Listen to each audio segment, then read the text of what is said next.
for him.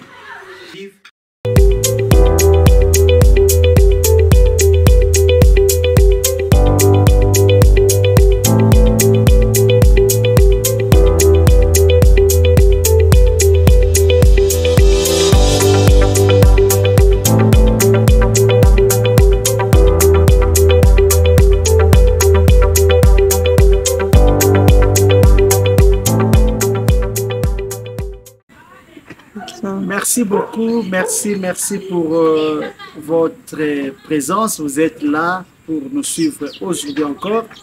Nous étions en train de parler sur l'importance des dons du Saint-Esprit. Dans notre première partie, deuxième partie, on a vu quelques importances et maintenant nous voulons continuer avec l'importance des dons du Saint-Esprit. On a déjà parler sur les dons du Saint-Esprit. On a maintenant les cinquième point ou cinquième importance pourquoi les dons du Saint-Esprit sont importants dans la vie d'une église.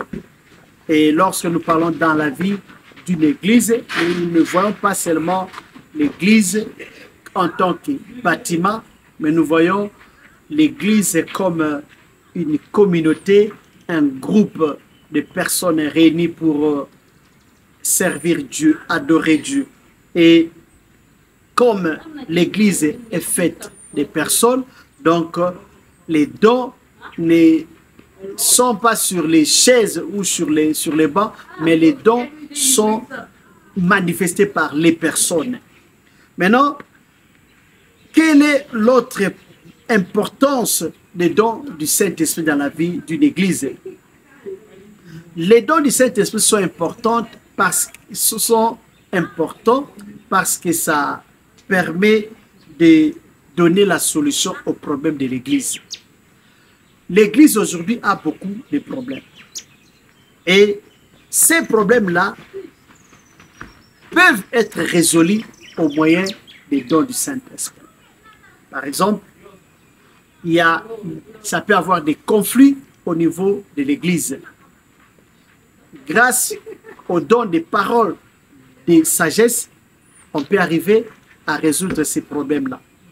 Prenons par exemple l'histoire du roi Salomon dans le livre des 1 roi, chapitre 3, versets 23 à 28, là où le roi Salomon devait exercer un jugement. Deux femmes prostituées qui se disputaient d'un enfant. Et sans la sagesse, il pouvait faire un mauvais jugement. Mais avec le don de sagesse, il est arrivé à faire un bon jugement et les gens ont reconnu que non, il avait la sagesse de Dieu en lui. Donc, les dons du Saint-Esprit, ça va aider à la résolution des problèmes au niveau de l'Église. Pas seulement au niveau de l'Église, même au niveau de la communauté, au niveau de la nation. Lorsque nous parlons de donner la solution, on peut aussi voir, par exemple, Jésus-Christ dans une fête noces de Cana, dans le livre de Jean, chapitre 2, verset 1 à 11. On va voir là-bas que Jésus-Christ était invité à une fête et on nous dit que les vins avaient manqué.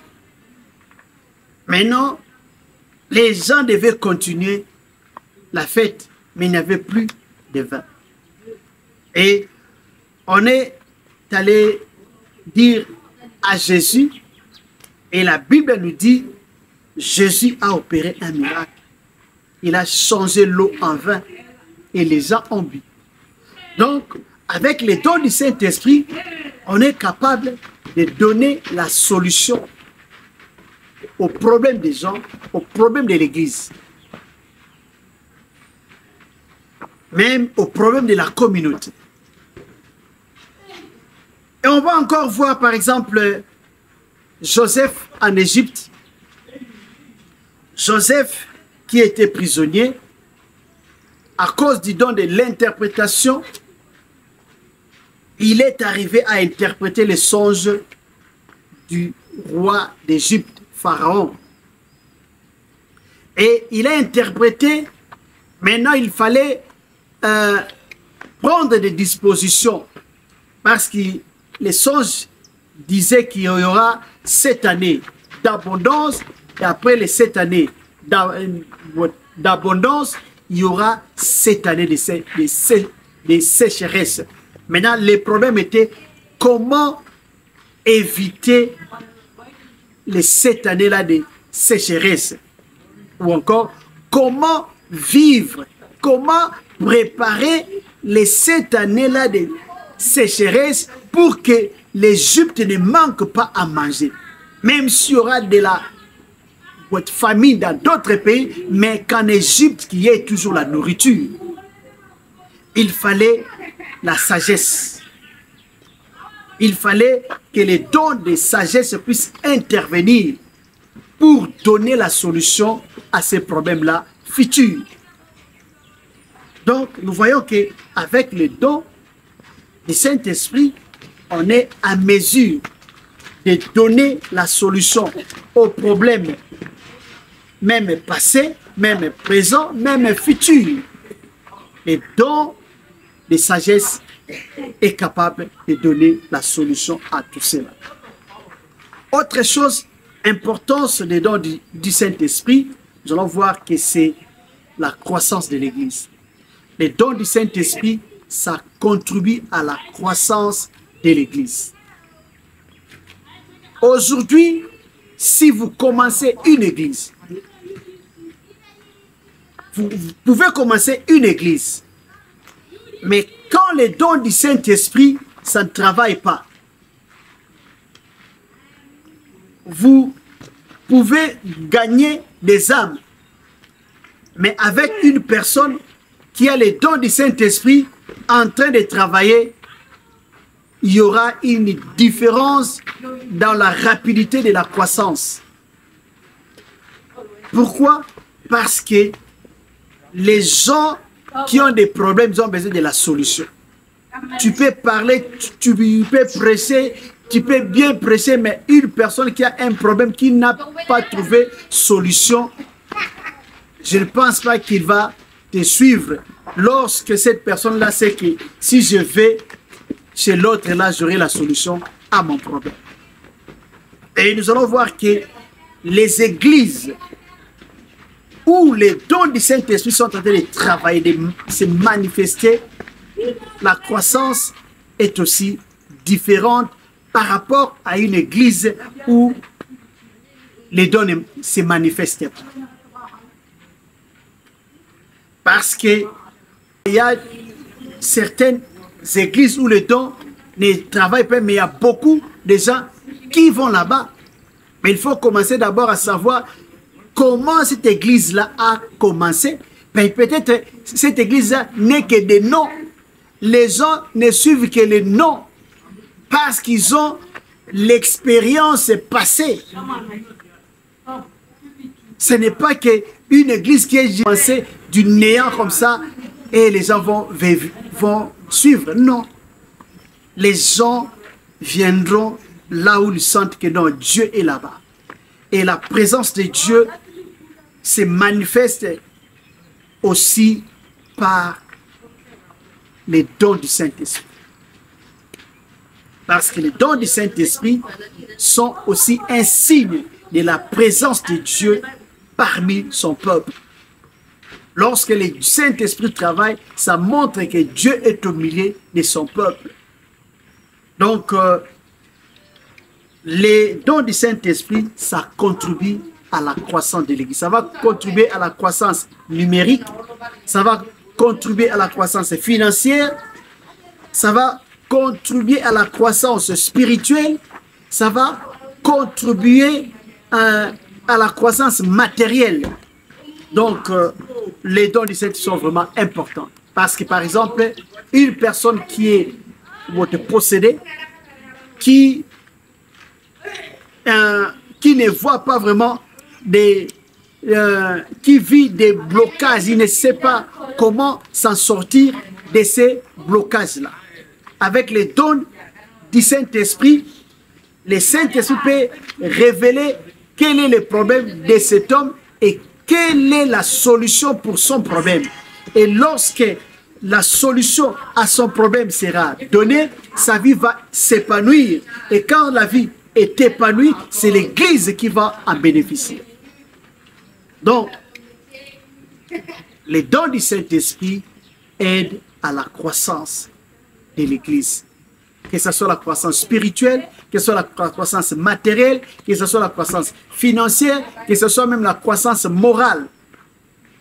L'Église va prospérer.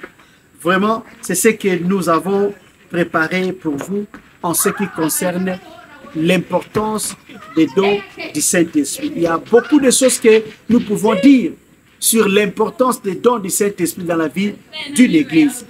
Mais, faute de temps, on va s'arrêter ici pour que nous puissions prendre quelques minutes dans la prière. Donc, c'est un peu ça. On va prier selon que le Seigneur va nous orienter.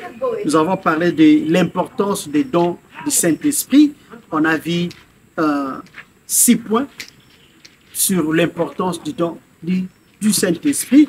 Et je vous demanderai, si vous venez seulement de nous suivre maintenant, vous pouvez suivre la partie 1, partie 2, et ça c'est la 3e partie, pour que vous puissiez avoir un peu une idée sur ce que nous avons parlé sur l'importance du don du Saint-Esprit. Et nous voulons prier pour que nous puissions clôturer notre message. Nous avons parlé que les dons du Saint-Esprit sont très importants parce qu'ils manifestent la puissance de Dieu. Nous allons prier. Si vous avez un problème quelconque, vous voulez vivre la main de Dieu, vous allez prier avec nous. Seigneur Dieu, nous te disons merci parce que tu es merveilleux. Merci Papa parce que tu nous as parlé de l'importance des dons du Saint-Esprit dans la vie d'une Église. Yahweh, au nom de Jésus, je viens prier, Seigneur, pour toute personne qui a suivi cet enseignement. Yahweh, comme il est écrit, la foi vient de ce qu'on entend et ce qu'on entend vient de la parole de Christ. Ces messages, laisse qu'elle donne la foi, qu'elle augmente la foi de ton peuple, de tes enfants, Seigneur. Laisse que Yahweh, ces messages qui a donné la connaissance à tes enfants, augmente leur foi au nom de Jésus. Yahweh, tu es le Dieu qui veille sur ta parole afin de l'accomplir. Yahweh, tu nous as dit que les dons du Saint-Esprit manifestent ta puissance. Yahweh, au nom de Jésus, je viens prier pour toute personne qui a un problème quelconque et qui veut vivre la main de Dieu, qui veut vivre un miracle. Yahweh, Papa, je prie pour cette personne-là. Yahweh, étends ta main puissante dans sa vie. Quelle que soit la maladie qui dérange ton peuple, tes enfants, Yahweh, j'ordonne à l'esprit des maladies de quitter maintenant au nom de Jésus-Christ. Yahweh, Papa, quels que soient les problèmes de tes enfants, quels que soient les problèmes de ma soeur, de mon frère, de toute personne qui m'écoute, Yahweh, Papa. Yahweh, là où il y avait des blocages, je déclare maintenant que les blocages tombent, que ton peuple vive, Yahweh, Papa, Jésus, des ouvertures dans leur vie, dans tous les domaines, au nom de Jésus. Yahweh, Papa, au nom de Jésus, je prie pour un miracle. Toute personne qui me suit, toute personne connectée à ces programmes, Yahweh, Papa, qui a besoin d'un miracle, pour qu'il croie, Seigneur, à la puissance de Dieu dans sa vie, pour qu'il croie que tu es vivant. Yahweh, je déclare qu'elle vive les miracles, au nom de Jésus, qu'elle vive les miracles au nom de Jésus. Au nom de Jésus, que les miracles accompagnent ces messages, que les miracles accompagnent toute personne qui a suivi cet enseignement. Au nom de Jésus-Christ, au nom de Jésus-Christ, bénis ton peuple, bénis toutes les familles, là où nous sommes entrés, Seigneur, que cette entrée, Yahweh, Papa, soit ta présence dans leur vie, dans leur maison, pour résoudre tous les problèmes qu'ils peuvent avoir dans leur famille, dans leur maison, dans leur foyer. que ce soit le problème de maternité, que ce soit le problème d'argent, que ce soit problème de travail, problème de santé, peu importe le nom du problème, je lève le nom de Jésus. Que Jésus règne, que Jésus domine. Au nom de Jésus-Christ, nous avons ainsi prié. Amen. Merci de nous suivre. Nous vous prions. Et si vous n'êtes pas abonné à notre chaîne, vous pouvez vous abonner et veuillez aussi partager à d'autres personnes pour qu'ils puissent aussi bénéficier des grâces de Dieu. Que Dieu vous bénisse. Bye bye.